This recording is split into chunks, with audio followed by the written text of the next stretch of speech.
Hello, Ancients. I'm Robert Sheehan, and I play Tom Natsworthy.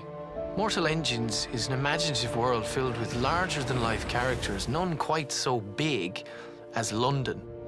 When producer and co-writer Peter Jackson first read these books, he knew this Traction City would blow audiences away and show them something they'd never seen.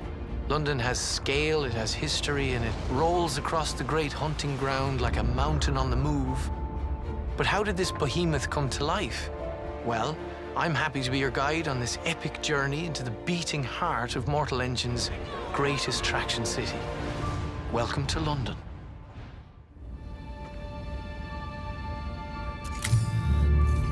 When I first read Mortal Engines, I really didn't know how you were going to create that on screen. It's really tricky because it's like, well, I don't think anyone's seen moving cities before. Predator in the city, 6 miles in closing. Get down now! We had to make some strong choices about designing London, and at some point we sort of had to just jump into the boldness.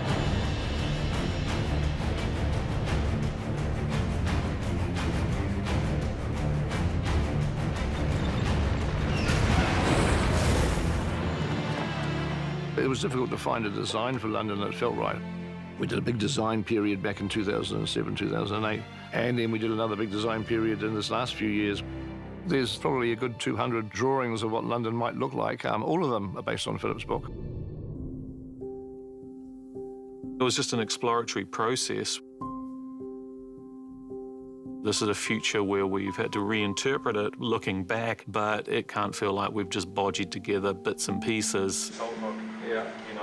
We had these great artists designing things. You're getting bombarded with all these different ideas from me and Peter and Fran and the production designer.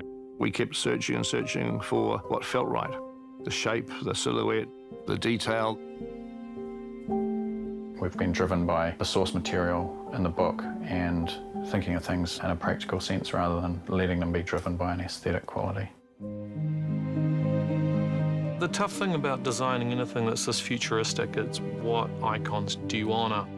We kept pushing to create something that was sort of fantastically beautiful but felt historical and grounded in reality.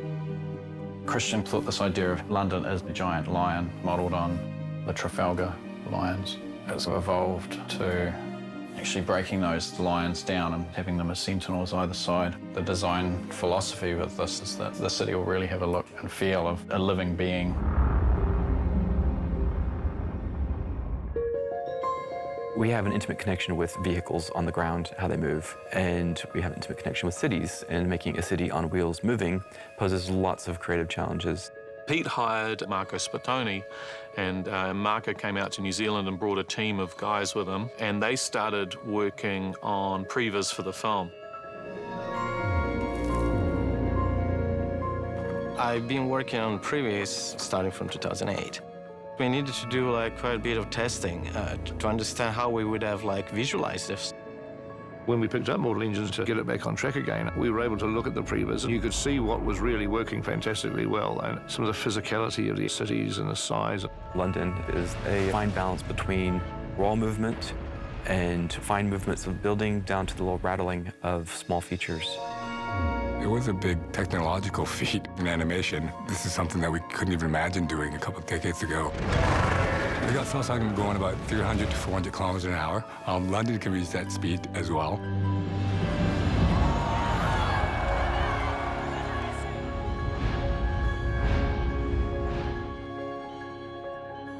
I think as designers, you are always trying to strip it back down to the reality, even if you're coming up with a really fantastical concept.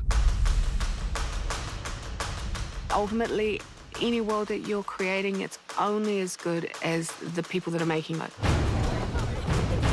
We kept pushing to really bring all those details to life. The whole art department, we're the digital, and then set decorating team that managed to just sort of create the scope of London itself. The thing that we took away from the Tolkien movies is that it works a lot better if you treat it with as much authenticity as you possibly can. There's a lot of aspects of London that I would be fine living in.